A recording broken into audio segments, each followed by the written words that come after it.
ओम शांति। 12 जनवरी 2023।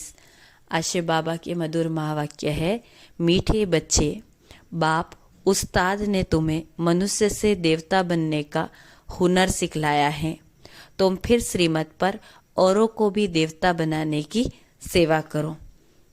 प्रश्न है, अभी तुम बच्चे कौन सा श्रेष्ठ कर्म करते हो जिसका रिवाज भक्ति में भी चला आता है? उत्तर है, तुम अभी श्रीमत पर अपना तन मन धन, भारत तो क्या लेकिन विश्व के कल्याण अर्थ अर्पण करते हो। इसी रिवाज भक्ति में मनुष्य ईश्वर अर्थ दान करते हैं। अभी श्रीमत पर हम अपना तन मन धन विश्व कल्याण में लगाते हैं, तो भक्ति में वही रिवाज चला कि मनुष्य भगवान के नाम पर दान पुण्य करते, उन्हें फिर उसके बदले में दूसरे जन्म में राजाई घर में जन्म मिलता। और तुम बच्चे संगम पर बाबा के मददगार बनते हो तो मनुष्य से देवता बन जाते हो। गीत है, तूने रात गवाई सो के, दिवस गवाया खा के। ओम शांति। बाप बच्चों को समझाते हैं, जब बच्चे समझते हैं तब फिर औरों को समझाते, नहीं समझते तो औरों को समझा नहीं सकते। अगर खुद समझते औरों को समझा नहीं सकते, गोया कुछ भी नहीं समझते। कोई हुनर सीखता है तो उसको फैलाता है। यह हुनर तो बाप उस्ताद से सीखा जाता कि मनुष्य से देवता कैसे बनाया जाए। देवताएं जिनके चित्र भी हैं, मनुष्य तो देवता बनाते हैं, गोया वह देवता अभी है नहीं। देवताओं के गुण गाए जाते हैं। देवता सर्वगुण संपन्न 16 कला संपूर्ण है। यहाँ कोई मनुष्य के तो ऐसे गुण नहीं गाए जाते। मनुष्य मंदिरों में जाकर देवताओं के गुण गाते, भले पवित्र तो सन्यासी भी है, परंतु मनुष्य उनके ऐसे गुण नहीं गाते कि सर्वगुण संपन्न या 16 कला संपूर्ण। यह सिर्फ देवताओं की महिमा गाते। वे सन्यासी शास्त्र आदि भी सुनाते, देवताओं ने कभी नहीं सुनाया। वह प्रारब्ध तो भोगते हैं, अगले जन्म में पुरुषार्थ कर मनुष्य से देवता बने थे। अभी कोई भी देवताओं जैसे गुण है ही नहीं। जहाँ गुण नहीं वहाँ जरूर अवगुण है। सतयुग में इसी भारत में यथा राजा रानी तथा प्रजा सर्वगुण संपन्न थे, उनमें सभी गुण थे। उन देवताओं के भी गुण गाए जाते हैं। उस समय और धर्म के थे ही नहीं। गुण वाले देवताएं सतयुग में थे, अवगुण वाले मनुष्य कलयुग में हैं। अब ऐसे अवगुण वाले मनुष्य को देवता कैसे बनाए? गाया हुआ भी है, मनुष्य से देवता किए करत न लागे वार। यह महिमा परमपिता परमात्मा की है तो देवताएं भी मनुष्य, परंतु उनमें गुण है और मनुष्यों में अवगुण।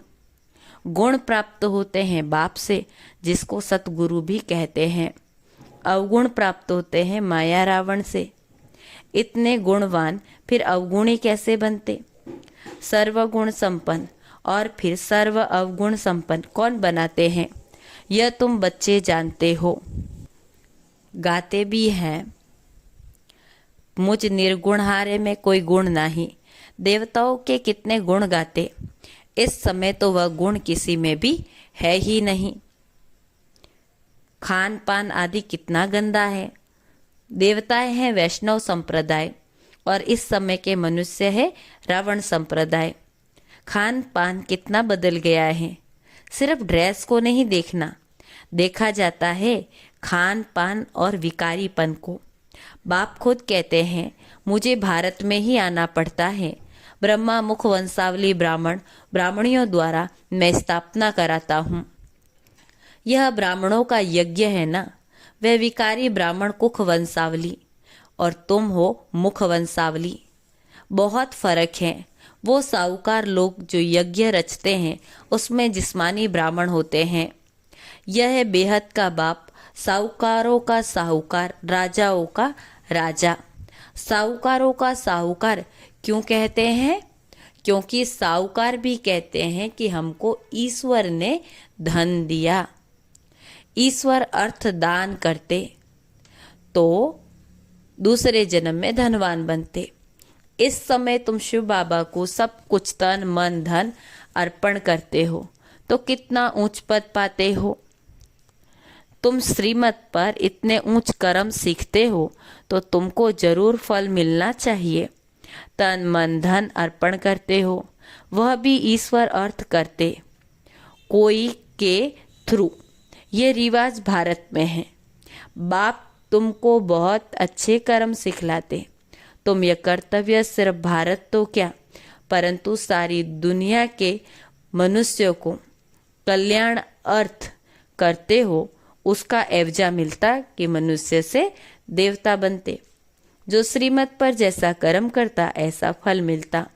हम साक्षी हो देखते रहते। कौन श्रीमत पर चल मनुष्य को देवता बनाने की सेवा करते। कितना जीवन परिवर्तन हो जाता। श्रीमत पर चलने वाले ब्राह्मण ठहरे। शिव बाबा कहते हैं ब्राह्मणों द्वारा शूद्रों को बैठ राजयोग सिखलाता हूँ। 5000 वर्ष की बात है। भारत में ही देवी देवताओं का राज्य था। चित्र दिखाने चाहिए। चित्रों के बगैर समझेंगे पता नहीं यह कौन सा नया धर्म है जो शायद विलायत से आता है। चित्र दिखाने से समझेंगे यह देवताओं को मानते हैं तो समझाना है कि श्री नारायण के अंतिम 84वें जन्म में परमपिता परमात्मा ने प्रवेश किया और राजयोग सिखला रहे हैं। यह उनके 84वें जन्म का भी अंत है। जो सूर्यवंशी देवता थे उन सभी को आकर फिर से राजयोग सीखना है। ड्रामा अनुसार पुरुषार्थ भी करेंगे।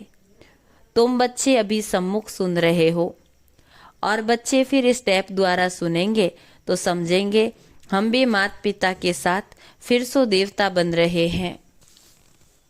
इस समय 84वें जन्म में पूरे बेगर जरूर बनना है। आत्मा बाप को सब कुछ सरेंडर करती है। यह शरीर अश्व है जो स्वाहा होता। आत्मा खुद बोलती है हम बाप के बने हैं, दूसरा न कोई। मैं आत्मा इस जीव द्वारा परमपिता परमात्मा के डायरेक्शन अनुसार सेवा कर रहा हूँ। बाबा कहते योग भी सिखाओ और सृष्टि चक्र कैसे फिरता वह भी समझाओ। जिसने सारा चक्र पास किया होगा वह इन बातों को झट समझेंगे। जो इस चक्र में आने वाला नहीं होगा वह ठहरेगा नहीं। ऐसे नहीं सारी सृष्टि आएगी, इसमें ही प्रजा ढेर आएगी। राजा रानी तो एक होता है। जैसे लक्ष्मी नारायण एक गाया जाता, राम सीता एक गाया जाता है।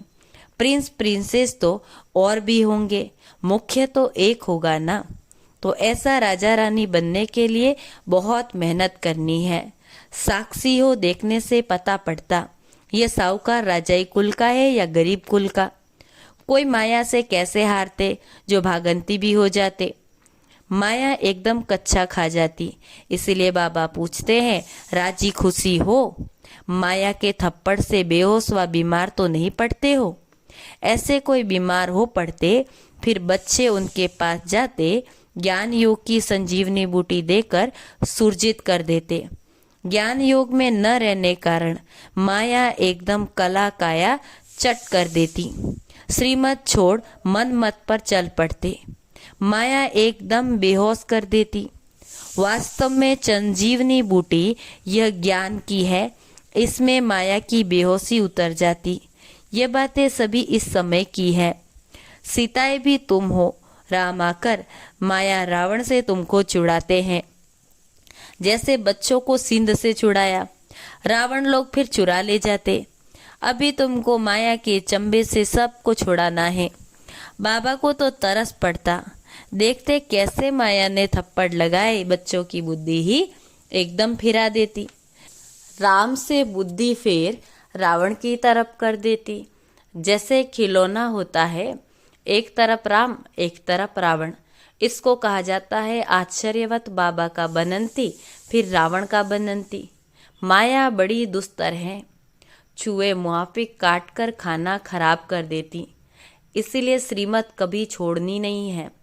कठिन चढ़ाई है ना। अपनी मत माना रावण की मत, उस पर चले तो बहुत गुटखा खाना पड़ेगा। बहुत बदनामी कराते, ऐसे सभी सेंटर पर हैं। नुकसान भी अपना करते, सर्विस करने वाले रूप बसंत तो छिपे नहीं रहते हैं।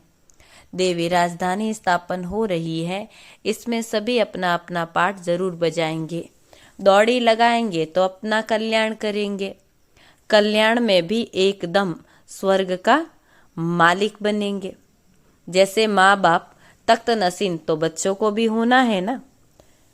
बाप को फॉलो करना है, नहीं तो अपना पद कम कर देंगे। बाबा ने ये चित्र कोई रखने के लिए नहीं बनाए, इनमें बहुत सर्विस करनी है। बड़े बड़े साहूकार लोग लक्ष्मी नारायण का मंदिर बनवाते हैं, परंतु यह किसी को नहीं पता कि यह कब आए, इन्होंने भारत को कैसे सुखी बनाया, जो सभी उन्हों को याद करते। तुम जानते हो कि मंदिर होना चाहिए एक दिल वाला का, यह एक ही काफ़ी है। लक्ष्मी नारायण के मंदिर से भी क्या होगा, वह कोई कल्याणकारी तो है नहीं। शिव का मंदिर बनाते, वो भी अर्थ रहित। उनका ऑक्यूपेशन तो जानते ही नहीं। मंदिर बनावे, ऑक्यूपेशन को न जाने तो क्या कहेंगे। जब स्वर्ग में देवताएं हैं तो मंदिर नहीं होते। जो मंदिर बनाते हैं उनसे पूछो कि लक्ष्मी नारायण कब आए थे, उन्होंने क्या सुख दिया था, कुछ भी समझा नहीं सकते। इससे सिद्ध है कि जिनमें अवगुण है वो गुणवान आत्माओं के मंदिर बनाते हैं। तो बच्चों को बहुत सेवा का शौक होना चाहिए। बाबा को सर्विस का बहुत शौक है, तभी तो ऐसे ऐसे चित्र बनवाते। भले चित्र शिव बाबा बनाते, परंतु बुद्धि दोनों की चलती है। अच्छा, मीठे मीठे सिकी लदे बच्चों प्रति माता पिता बाप दादा का याद प्यार और गुड मॉर्निंग। रूहानी बाप की रूहानी बच्चों को नमस्ते। हम रूहानी बच्चों की रूहानी बाप दादा को याद प्यार और गुड मॉर्निंग नमस्ते। रात्रि क्लास, डेट है 28 जून 1968। मुरली है, यहाँ सभी बैठे हैं, समझते हैं कि हम आत्माएं हैं। बाप बैठा है, आत्म अभिमानी हो बैठना है, इसको कहा जाता है। सभी ऐसे नहीं बैठे कि हम आत्मा हैं, बाबा के सामने बैठे हैं। अब बाबा ने याद दिलाया तो स्मृति आएगी, अटेंशन देंगे। ऐसे बहुत है जिनकी बुद्धि बाहर भागती। यहाँ बैठे भी जैसे कि कान बंद है, बुद्धि बाहर में कहाँ न कहाँ दौड़ती रहती। बच्चे जो बाबा की याद में बैठे वे कमाई कर रहे हैं। बहुतों का बुद्धि योग बाहर में रहता, वह जैसे कि यात्रा में नहीं, टाइम वेस्ट होता। बाबा को देखने से भी बाबा याद पड़ेगा। नंबरवार पुरुषार्थ अनुसार तो फिर है ही। कोई की पक्की आदत पड़ जाती। हम आत्मा है, शरीर नहीं। बाप नॉलेजफुल है तो बच्चों को भी नॉलेज आ जाती है। अभी वापिस जाना है, चक्र पूरा होता, अभी पुरुषार्थ करना है। बहुत गई थोड़ी रही। इम्तिहान के दिनों में फिर बहुत पुरुषार्थ करने लग पड़ेंगे। समझेंगे अगर हम पुरुषार्थ नहीं करेंगे तो नापास हो जाएंगे, पद भी बहुत कम हो जाएगा। बच्चों का पुरुषार्थ तो चलता ही रहता है। देह अभिमान कारण विकर्म होंगे, इसका 100 गुना दंड हो जाएगा, क्योंकि हमारी निंदा कराते हैं। ऐसा कर्म नहीं करना चाहिए जो बाबा का नाम बदनाम हो। इसलिए तो गाते हैं ना, सदगुरु के निंदक ठोर न पावे। ठोर माना बादशाही। पढ़ाने वाला भी बाप है, और कहाँ भी सत्संग में एम ऑब्जेक्ट, वहाँ कोई लक्ष्य तो होता नहीं। यह हमारा राजयोग है, और कोई ऐसे मुख से कुछ कह न सके कि हम राजयोग सिखलाते हैं।